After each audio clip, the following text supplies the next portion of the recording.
Muito bem. Então veja bem, olha só.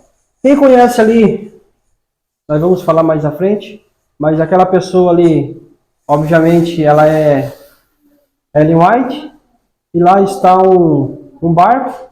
E de quem é aquele barco? Oi? Então, e aqui, opa. Edson Wright. Ah, tá. E ali, eu achei que estava me chamando. Ó, nós vamos fazer o seguinte, nós vamos aqui, eu não vou aqui falar exatamente de um tema específico, ou seja, falar sobre o Ministério de Edson White. Nós vamos falar, mas vamos fazer apenas um esboço. Eu vou aqui dar só uma breve apresentação. Quem vai estar explanando melhor é o irmão Jurandir sobre este assunto. E eu quero aqui fazer tipo uma dinâmica. Nós vamos conversando, vamos interagindo. E aqueles dois homens ali, desanimados, né, aparentemente. Alguém conhece? Acho que não dá para ver, né? Mas aqueles homens ali os diretores de Madison, certo? Então nós vamos continuar aqui. Eu tenho que mirar para lá? Tanto faz. É só apertar. Ah, então. Olha só. Texto bem conhecido. Missionários que trabalham por conta própria são muitas vezes bem-sucedidos. Começando de modo pequeno e humilde, seu trabalho se amplia à medida que prossegue sob a guia do Espírito de Deus. É um texto bem conhecido, né, por ministérios e também por missionários de sustento próprio. Eles usam muito esse texto. Né? Se você pesquisar, você vai ver. Muito bem. Olha só, eu queria chamar a atenção aqui para o seguinte. Ali diz assim, ó, até o Egito Deus trabalhou com o patriarcado, Abraão, Isaac e Jacó. Certo? Até o Egito Deus trabalhou com o patriarcado. Ou seja, eu vou trazer assim, de uma forma talvez mais compreensível, trabalhou mais de forma familiar. Ou seja, Abraão era um líder familiar. E também ele trabalhava com a sua tribo, né? Ou seja, com o seu povo ali. Ou seja, era algo mais família. Os pais que educavam os filhos, né? Os netos e assim sucessivamente. Era algo mais familiar. Certo? E Deus trabalhou dessa forma e nós vimos até o momento do Egito. Mas o que é o patriarcado? Né? Aqui vai falar. Os patriarcas, como Abraão, Isaac e Jacó, eram os líderes religiosos e ancestrais do povo de Israel. Eles eram responsáveis pelo culto, pela transmissão da fé e pela liderança espiritual da família. E posteriormente da tribo. Então, ou seja, eles eram os responsáveis pela fé. Né? E ali pode-se dizer da família e também da tribo. E responsável pelo culto. Né? Ou seja, o que diz respeito às questões espirituais, os patriarcas eram os responsáveis. Né? Ou talvez os pais, pode ser assim dizer. Mas veja bem, ali em Êxodo 25:8, eu fiz questão de destacar ali que diz o seguinte, ó, e me farão um santuário e habitarei no meio deles, conforme tudo que o Senhor mostrar, para o modelo do tabernáculo e para o modelo de todos os seus pertences. Assim mesmo o fareis. E olha só, voltando aqui. E me farão um santuário e habitarei no meio deles. Tá. Por que Deus pede para fazer um santuário e ele diz para habitar no meio do povo? Né? Eu acho que todos já sabem o motivo. Né? O que acontece ali é que depois que os patriarcas se estabeleceram lá no Egito, né, o povo ali ficou escravo por alguns anos e perdeu-se ali, pode-se dizer, né, o seu contato com Deus. Eles perderam tudo aquilo que foi passado de pai para filho. E devido a isso, Deus pede para fazer um santuário. E nesse santuário, ele estabelece o sacerdócio levítico. E vocês vão entender aqui melhor. Agora veja. Ó, os levitas. A tribo de Levi foi designada para cuidar do serviço do tabernáculo, depois que foi estabelecido, né? E posteriormente no templo de Jerusalém. Os levitas eram responsáveis por várias funções, incluindo a limpeza, o transporte do tabernáculo, a música e a liderança espiritual. Então a liderança espiritual foi tirada, pode-se dizer, sempre e até hoje, mas de uma forma mais precisa, foi tirada dos pais e passado a responsabilidade para os levitas. Certo? Era o patriarcado, depois do patriarcado passou para os levitas. Tá. Ali eu resumindo, Deus tinha deixado de habitar no meio do povo, devido ao afastamento dos mandamentos. Por isso teve que fazer o santuário e estabelecer o sistema levítico, que eram os sacerdotes e etc. Certo? Ó. Veja bem, depois tivemos o período dos juízes e a monarquia, os mais conhecidos Sansão e Davi. Nesses períodos, os israelitas tinham altos e baixos e se envolviam com outros ídolos, consequentemente nós sabemos a história. E Deus levanta um profeta e advertiu o povo, era sempre desta forma. Depois desse período, o povo se envolvia em apostasias, Deus levantava um profeta, resgatava um povo, e vinha ali, pode-se dizer, o remanescente daquele povo, e novamente eles continuavam, e eram altos e baixos, e assim sucessivamente. Mas vamos ver um caso a seguir, olha só que interessante. No livro Patriarcas e Profetas, diz assim, ó, Eli era sacerdote e juiz em Israel, ocupava as posições mais elevadas e de maior responsabilidade que havia entre o povo de Deus, como homem divinamente escolhido para o sagrado deveres do sacerdócio, e posto no país como autoridade judiciária mais elevada. Era ele olhado como um exemplo e exercia grande influência sobre as tribos de Israel. Mas embora tivesse sido designado para governar o povo, não governava sua própria casa. Então vimos que ele era o quê? Ele era sacerdote, ele era juiz, ele tinha grande responsabilidade diante do povo. Esse era Eli. E agora veja, os filhos de Eli, em vez de se compenetrarem na solenidade desse serviço simbólico, apenas pensavam como poderia dele fazer o meio para a satisfação própria. Não contentes com a parte que lhes tocava nas ofertas pacíficas, exigiam uma porção adicional. E o grande número desses sacrifícios apresentados nas festas anuais dava aos sacerdotes a oportunidade de se enriquecerem à custa do povo. Não somente reclamavam mais daquilo, ao que tinham direito, mas recusavam-se mesmo a esperar até que a gordura estivesse queimada como oferta a Deus. Persistiam em reclamar qualquer porção que lhes agradasse, e sendo-lhes negada, ameaçavam tomá-la pela força. Então, nós vimos aqui claramente, eu só fiz apenas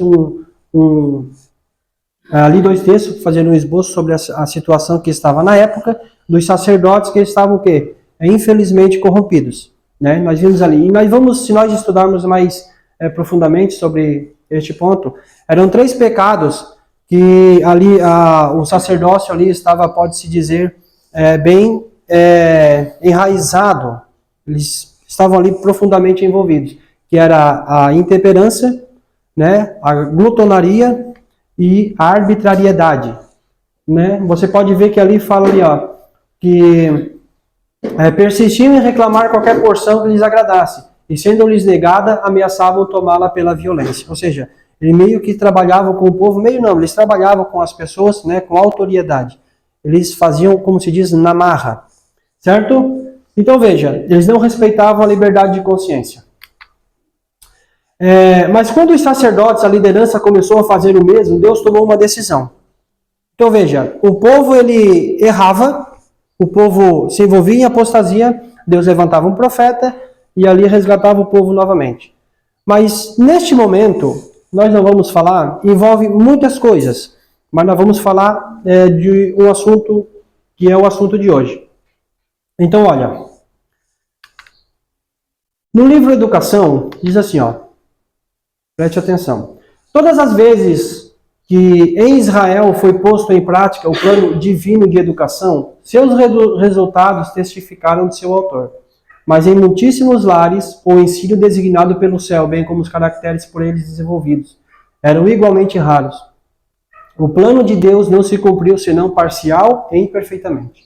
Pela incredulidade e a desconsideração às orientações do Senhor, os israelitas cercaram-se de tentações que poucos tinham poder para resistir. Estabeleceram-se em Canaã. Não destruíram os povos, como o Senhor lhes dissera. Antes se misturaram com as nações e aprenderam as suas obras. E serviram aos seus ídolos, que vieram a ser-lhes um laço. O seu coração não era reto com Deus, nem foram fiéis ao seu conserto. É aquilo que a gente vinha falando. Agora veja, para defrontar este mal crescente, Deus providenciou outros meios, como auxílio aos pais na obra da educação. Desde os primeiros tempos, os profetas eram reconhecidos como ensinadores divinamente designados. Na mais alta acepção da palavra, o profeta era alguém que falava por direção inspirada, comunicando ao povo as mensagens que recebera de Deus. Mas esse nome também era dado àqueles que, embora não fossem diretamente inspirados, eram divinamente chamados para instruir o povo nas palavras e caminhos de Deus. Para a preparação de tal classe de ensinadores, Samuel, pela direção do Senhor, estabeleceu a escola dos profetas. Então veja, para que foi estabelecida a escola dos profetas? Qual foi o motivo da qual ela foi levantada, diante do que a gente leu até agora? Olha só, para defrontar este mal crescente, ou seja, a apostasia em Israel, não a apostasia de Israel, porque o Deus era o mesmo, mas a apostasia entre o povo de Israel. Para defrontar este mal crescente, Deus providenciou o quê? Outros meios. E ele fundou o quê? A escola dos profetas. Todos já ouviram falar, creio que sim, da escola dos profetas fundada por Samuel. Olha só que coisa interessante. Essas escolas se destinavam a servir como uma barreira contra a corrupção prevalecente, a fim de prover a necessidade intelectual e espiritual da juventude, e promover a prosperidade da nação, dotando-as de homens habilitados para agir no temor de Deus, como dirigentes e conselheiros. Para tal fim, Samuel reuniu grupos de moços piedosos, inteligentes e estudiosos. Foram eles chamados os filhos dos profetas. Eu quero aqui dizer algo interessante, que você vê na palavra do Senhor muitas vezes, e nós vamos ver mais à frente, que a Bíblia fala ali, principalmente em Samuel e em Reis, fala muito sobre a questão dos profetas. E lá estavam os filhos dos profetas, e lá estavam, como diz ali a Saul, que os profetas iam à frente profetizando. E as pessoas, muitas vezes, particularmente, eu lia aquela parte ali, eu achava que eram pessoas que, literalmente, ali recebiam uma revelação divina e entregavam a mensagem. Mas nós vimos anteriormente que, na primeira instância, pode-se dizer assim, os profetas, de fato, eram esses. Mas também pessoas que ensinavam a palavra. Né? Dar um exemplo aqui. O professor de escola sabatina pode ser chamado um profeta, porque ele profere a palavra, certo? Então veja, enquanto estudavam a palavra e as obras de Deus, seu poder vivificante despertava-lhes a energia da mente e da alma. E os estudantes recebiam sabedoria do alto. Os instrutores não só eram versados na verdade divina, mas tinham pessoalmente gozado da comunhão com Deus e obtido concessão especial de seu espírito. Desfrutavam a respeito e a confiança do povo, tanto pelo seu saber como pela sua piedade. No tempo de Samuel havia duas dessas escolas, uma em Ramá, a terra natal dos profetas, e outra em Kiriat-Jearim. Em tempos posteriores, outras foram estabelecidas. Certo? Então, ou seja, Samuel, nós vimos até o momento, deixa eu ver aqui, Samuel até o momento, ele fez o quê? Ele estabeleceu a escola dos profetas. Qual foi o motivo de ele ter estabelecido a escola dos profetas? A apostasia prevalecente em Israel. E nós vimos anteriormente a isso que Deus tinha estabelecido o sacerdócio levítico, ou seja, os levitas, os sacerdotes, devido à apostasia, pode-se dizer, dos pais. Por isso estavam muito tempo no Egito, que eram liderados, pode-se dizer, pelos patriarcas. Então aqui fica uma pergunta bem interessante. Nesta época existiam os levitas, os responsáveis pelo culto, pela parte espiritual. Mas a pergunta que fica por que teve que estabelecer a escola dos profetas? É uma pergunta interessante? Muito bem. E olha só, os alunos dessas escolas mantinham-se como seu próprio trabalho de cultivar o solo. Olha que coisa interessante. Ou com alguma ocupação mecânica. Em Israel não se considerava isso estranho ou degradante. Na verdade, considerava-se pecado permitir que as crianças crescessem na ignorância do trabalho útil. Então veja, olha, se não me falha a memória, até os 12 anos de idade, um jovem, uma criança, né, um pré-adolescente, pode-se dizer assim, ele tinha que estar preparado a sustentar a família, caso o pai faltasse. Isso aos 12 anos de idade. É bem verdade que os tempos mudaram, né? Vivemos uma outra realidade, mas a palavra do Senhor eu acho que ela não muda e devemos atentar para isso. Olha só, todo jovem, fosse seus pais ricos ou pobres, eram instruídos em algum ofício. Mesmo que devesse ser educado para os místeres sagrados, um conhecimento da vida prática era considerado essencial a maior utilidade. Muitos dos professores também se mantinham no seu trabalho manual. Eles tinham a parte espiritual, o estudo da palavra, e o trabalho manual. Agora que eu coloquei aqui um resumo bem interessante, eu quero que os irmãos, eu tenho aqui, separei uns textos aqui para a gente ler, mas não vai ser preciso, olha só. A escola dos profetas foi estabelecida em Ramá e provavelmente em Gibeá. Centro de estudos também estavam espalhados em Gilgal, Betel e Jericó. Cerca de 100 estudantes faziam parte da escola dos profetas, comandada por Eliseu em Gilgal. E agora, isso está em 2 Reis 4, 38, 42 e 43. Quando Elias e Eliseu foram ao Rio Jordão, encontravam-se com eles 50 estudantes da escola dos profetas. 2 Reis 2, 7, 16 e 18.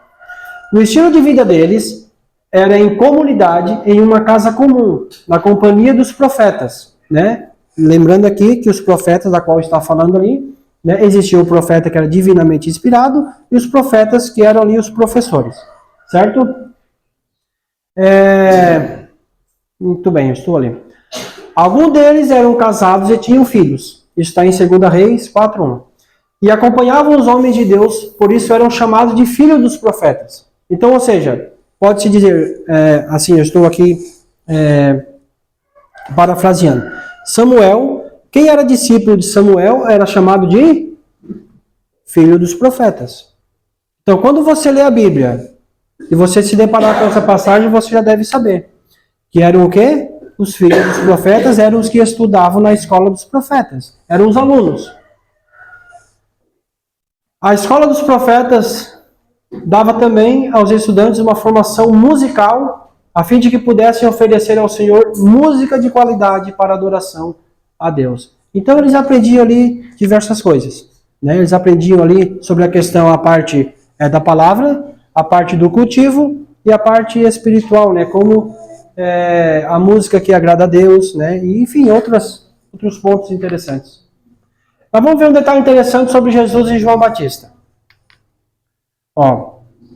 João foi afastado das escolas de teologia a fim de não ser contaminado. Mas veja bem, João foi chamado para fazer uma obra especial. Devia preparar o caminho do Senhor e endireitar suas veredas. O Senhor não os enviou à escola dos profetas e rabinos. Preste atenção, o Senhor não os enviou à escola dos profetas e rabis. Ou seja, não enviou aos rabinos, ou seja, que era ali, pode-se dizer, a instituição da época, mas também não o levou à escola dos profetas. E a pergunta que fica para nós, por quê que não foi levado aos rabis, os rabinos, né, pode-se dizer assim, e também não levou à escola dos profetas?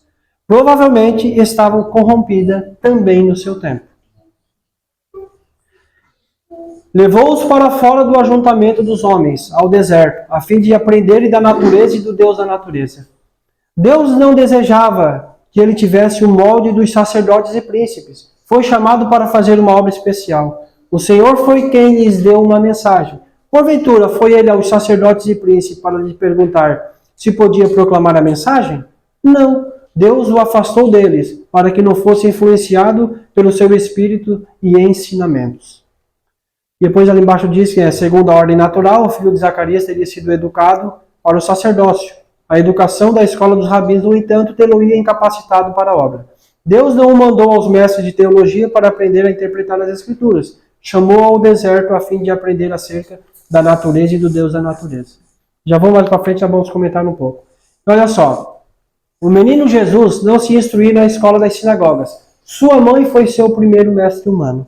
Então veja, ele teve que voltar ao estilo que nós lemos no começo do patriarcado.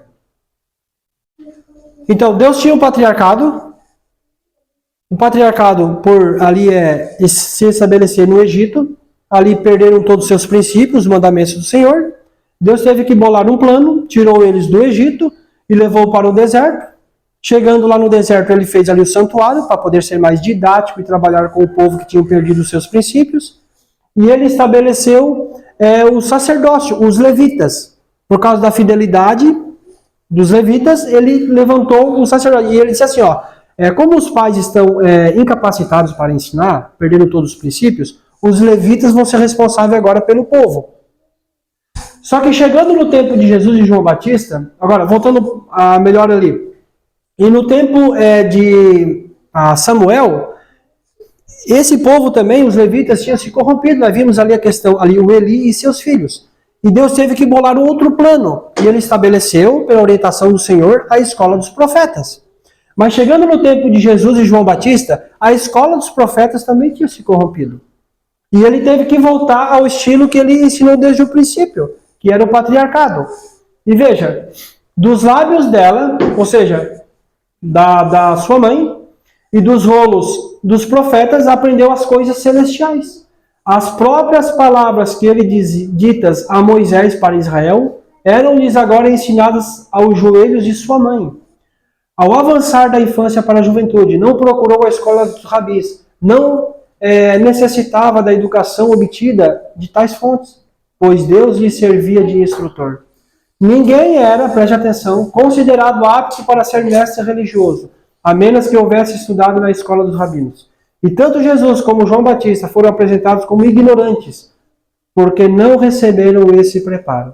Os que os ouviam se espantavam do conhecimento que tinham das Escrituras, não as tendo aprendido dos homens. É verdade que não o tinham, mas o Deus do céu era seu mestre, e dele receberam a mais elevada espécie de sabedoria.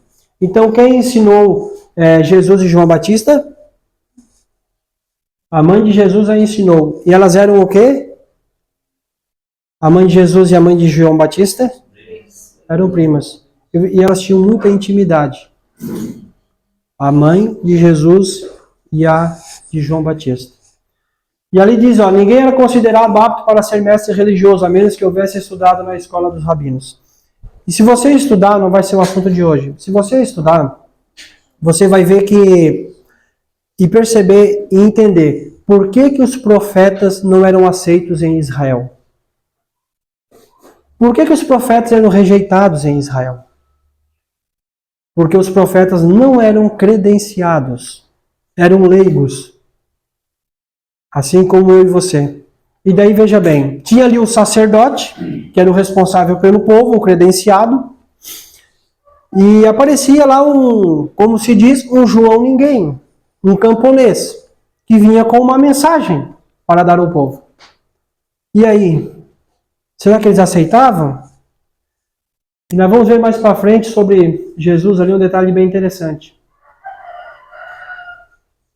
E Jesus diz assim, eu vou ver se vai ser agora e nós já vamos contextualizar. Em João 9, 24 ao 28. Abra sua Bíblia. Nós vamos contextualizar aquilo que eu vinha falando. Acharam? Aqui está falando da cura de um cego que Jesus foi e curou. Diz assim, aqui estavam interrogando o cego, os líderes religiosos. Então chamaram novamente o homem que fora cego e disseram, dá glória a Deus, não sabemos que este homem é um pecador. Ele respondeu e disse, se é pecador, falando a respeito de Jesus, que Jesus era um pecador, se é pecador ou não, eu não sei. Uma coisa eu sei, que havendo eu sido cego, agora vejo. E tornaram-lhe a dizer, o que ele te fez? Como ele abriu os teus olhos? Perguntaram novamente ao cego, E o 27, então ele respondeu, eu já vos disse, e não ouvistes? Para que quereis tornar a ouvir? Quereis vós, porventura, fazermos também seus discípulos? No 28, então eles os injuriaram e disseram, tu és seu discípulo, que era discípulo de Jesus. Nós, porém, somos discípulos de Moisés. Então, ou seja, quem é este homem? Nós nem sabemos quem ele é. Tu estás seguindo a este homem, que era Jesus, que abriu os teus olhos. Mas nós somos discípulos de Moisés. Ou seja, eles batiam no peito por eles ter sido escolhido como representante de Deus aqui na terra, responsável pelas coisas espirituais. Eles batiam no peito e arrogavam-se para si, né, que eram eles que sabiam interpretar as escrituras, eram eles que sabiam, ali pode-se dizer, as questões proféticas, e Jesus era ninguém considerado para eles, porque Jesus não estudou na escola dos rabinos. Jesus estudou onde? Com a sua mãe. E João Batista o mesmo. Muito bem, olha só. Agora vamos avançar no tempo um pouco, né? Vamos ver um pouco sobre a Igreja Adventista, sobre o nosso tempo atual, trazendo mais para os nossos dias. Olha só, nós vamos ouvir aqui um pouquinho, vai ser a coisa bem rápida. Cada pode dizer um tópico aqui, ó. A organização, reorganização e o sustento próprio. Só isso dá para nós estudar, ficar aqui o dia todo. Mas nós só vamos pegar as partes importantes. Olha só, organização. 1863. Aumentando o nosso número, tornou-se evidente, sem alguma forma de organização, haveria grande confusão e a obra não seria levada avante com êxito. A organização era indispensável para prover a manutenção do ministério, para levar a obra a novos campos, para proteger os membros indignos, tanto das igrejas como os ministros, para a conservação das propriedades da igreja, para a publicação da verdade pela imprensa e para muitos outros fins. Seu Espírito nos iluminou, mostrando-se que deveria haver ordem e perfeita disciplina na igreja, e era essencial a organização. Método e ordem manifestavam-se em todas as obras de Deus, em todo o universo. A ordem é a lei do céu, deveria ser a lei do povo de Deus, sobre a terra. Então ficou claro que Deus estabeleceu a igreja adventista e precisava haver uma ordem, certo? Uma organização. Deus trabalha desta forma. E a igreja tem trabalhado nesse sentido. Só que nós tivemos uma conferência em Minneapolis, em 1888. E não sou eu que estou falando. Se você pegar tanto da parte da igreja como da parte de ministérios, falando o que aconteceu nessa conferência, você vai ver que foi a conferência, pode dizer, mais badalada que aconteceu na história da igreja adventista. Ali diz assim, ó. A sessão da Associação Geral, realizada em Minneapolis, Minnesota, em 1888, transformou-se no maior ponto decisivo da história da Igreja Adventista do Sétimo Dia. Alguns dizem, e creio que seja verdade, a Igreja nunca mais foi a mesma depois desta Conferência Geral. Esses dois homens, eu vou falar de forma bem resumida o que aconteceu nessa conferência. Talvez todos aqui tenham conhecimento. Aquele primeiro, vocês sabem que é Jones. Esse aqui é o Wagner. E diz assim, ó. Em sua grande misericórdia, estou referindo a esta conferência, enviou o Senhor preciosa mensagem a seu povo, por intermédio dos pastores Wagner e Jones. Essa mensagem deveria pôr de maneira mais preeminente diante do mundo o Salvador crucificado, o sacrifício pelos pecados de todo o mundo. Apresentava a justificação pela fé no Fiador. Convidava o povo a receber a justiça de Cristo, que se manifestava na obediência a todos os mandamentos. Ou seja, o tema principal daquela conferência foi justificação pela fé. E o que aconteceu é que muitos perderam Jesus de vista, deveriam ter tido um olhar fixo em sua divina pessoa, em seus méritos e em seu imutável amor pela família humana. Todo o poder foi entregue em suas mãos para que ele pudesse dar ricos dons aos homens, transmitindo o inestimável dom de sua justiça e importante ser humano. Esta é a mensagem que Deus manda proclamar ao mundo, a terceira mensagem angélica, que deve ser proclamada com alto clamor e regado com o derramamento do Espírito Santo. O ponto debatido ali que aconteceu foi ali em Gálatas. A igreja tinha perdido Cristo de vista, se tornado legalista, e eu digo a você hoje, estude sobre a justificação pela fé, você vai se surpreender com a mensagem que foi levantada. não é, de fato, isso eu digo, falo abertamente e publicamente, não é como nós temos aprendido. A mensagem da justificação pela fé é muito mais profunda do que simplesmente Cristo veio nos resgatar e pagou os nossos pecados. É muito mais que isso. Isso é apenas um início da mensagem. A mensagem da justificação pela fé, ela veio para transformar o nosso caráter e ter Cristo morando em nossa vida. Os adventistas, então, criam que a lei era cerimonial. Eu vou aqui resumir bem resumido. A lei ali em Atos Adventistas até o momento pregavam que era cerimonial, e Wagner e Jones pregavam que era o quê? A lei moral. Olha só que problema que teve. Os adventistas achando que se fosse a lei moral, então ela foi anulada. Porque eles não entendiam a justificação pela fé. Já me perguntaram, o que acha dessa luz que esses homens estão a apresentar? Ora, eu tenho vos apresentado isso nos últimos 45 anos, os encantos incomparáveis de Cristo, isto é, que eu tenho tentado apresentar às vossas mentes. E diz assim, Ellen White expressou tristeza pelo fato do Congresso estar a chegar ao fim e não ter sido feita uma única confissão, não ter sido feita uma única abertura para o Espírito de Deus entrar. E acrescentou, qual é o objetivo de todos nós nos reunirmos aqui e termos nossos irmãos ministros? Se eles estão aqui apenas para tirar o Espírito de Deus ao povo, esperávamos que houvesse aqui uma aproximação a Deus. Talvez pensem que têm tudo o que querem. Se os ministros não receberem a luz, quero dar oportunidade ao povo. Talvez eles queiram receber a luz.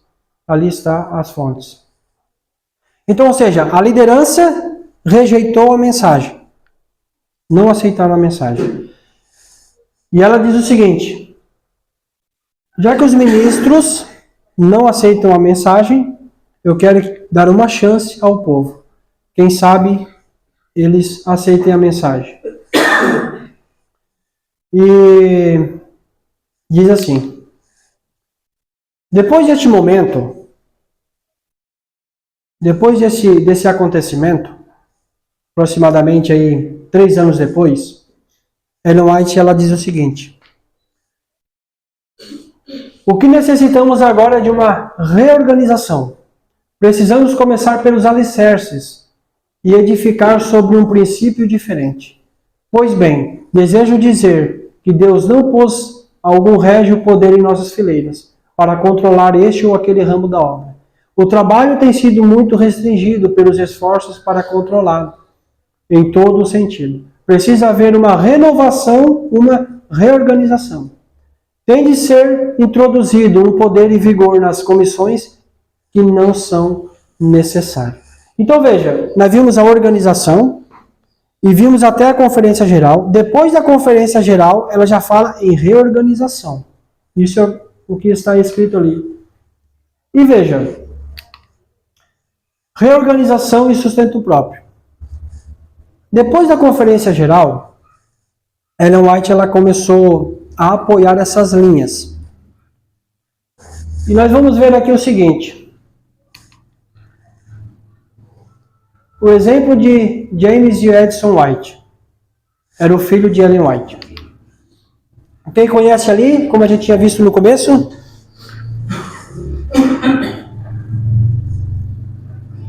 É uma estrela da manhã. Isso. E olha só. O Ministério Produtivo de Edison. Edison trabalhou no Sul entre 1895 e 1903, período durante o qual Deus o abençoou para abrir aproximadamente 15 escolas e igrejas, a casa publicadora, a Gospel Heart e o sanatório de cor de Nashville. Mais outro aqui. A primeira escola de Edison em Wilkesburg.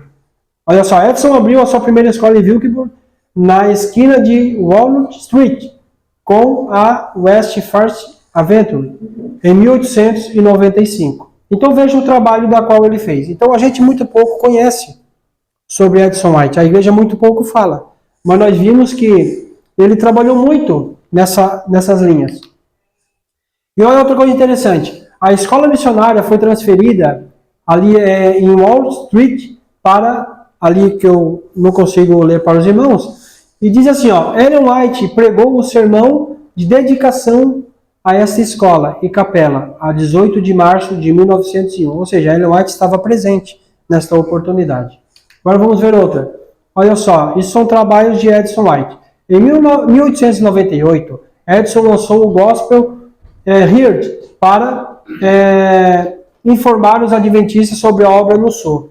As primeiras 9 edições foram impressas no Morning Stars. As edições subsequentes foram impressas em Battle Creek e Nashville. Então olha só quanto trabalho este homem fez.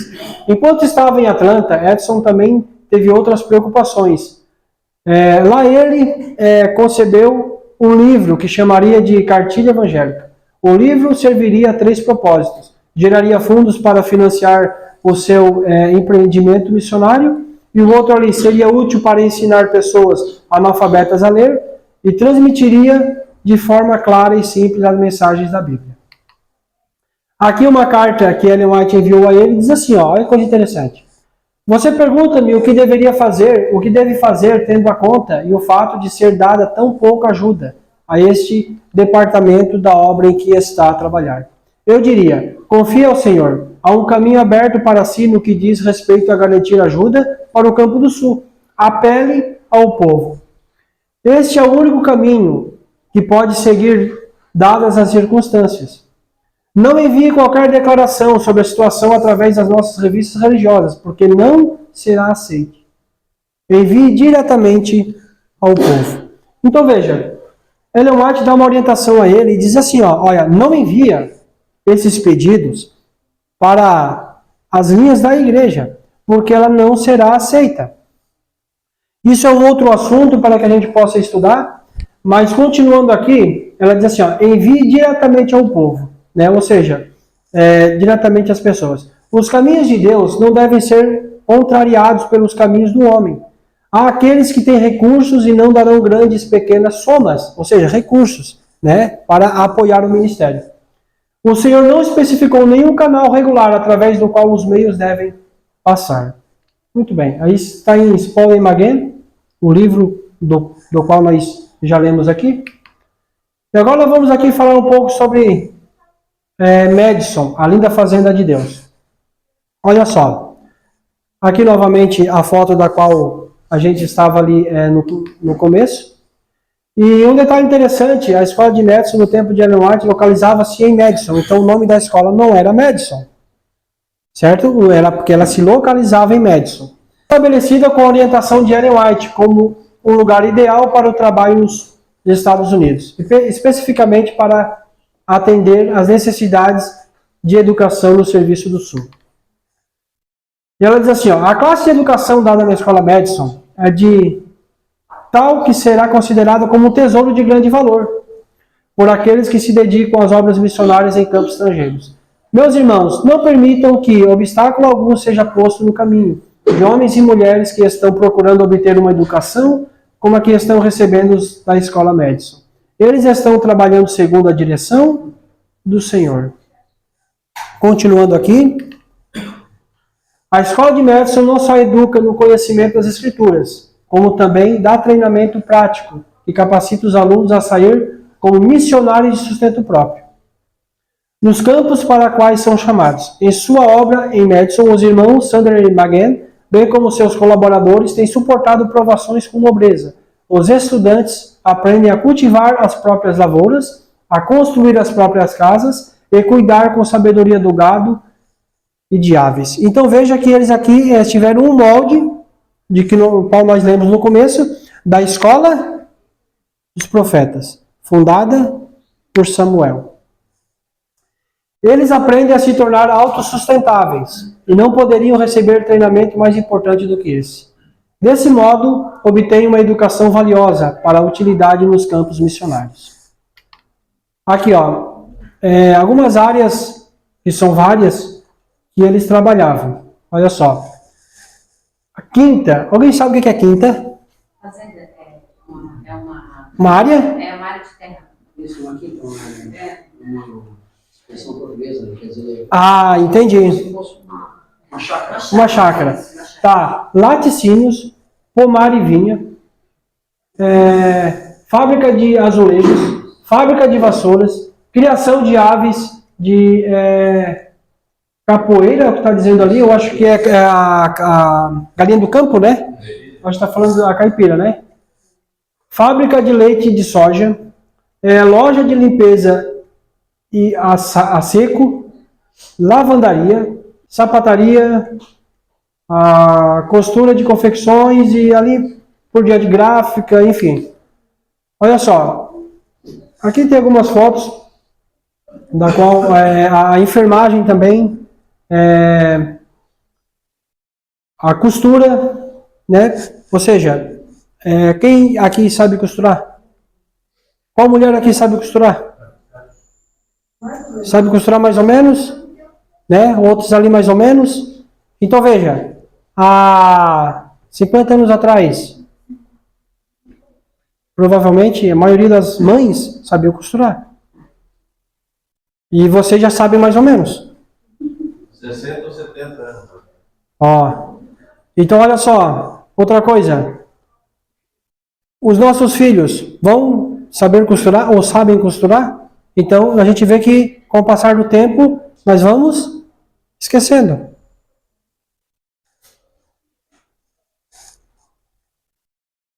Vamos passar aqui. Olha só. Isso aqui é Sunderland.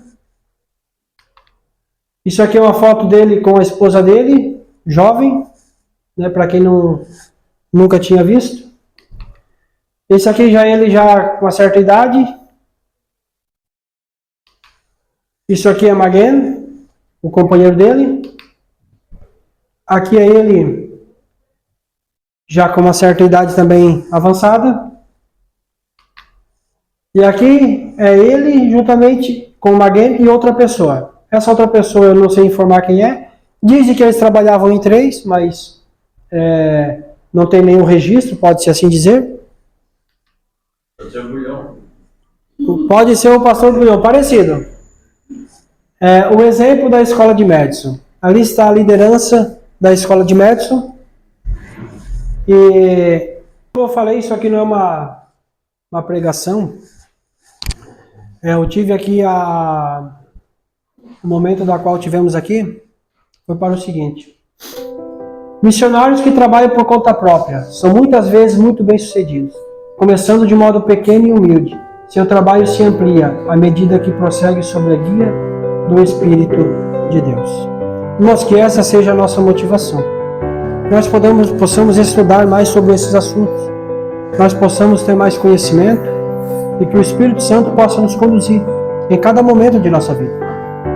E que possamos estudar melhor a nossa história e conhecer a nossa história.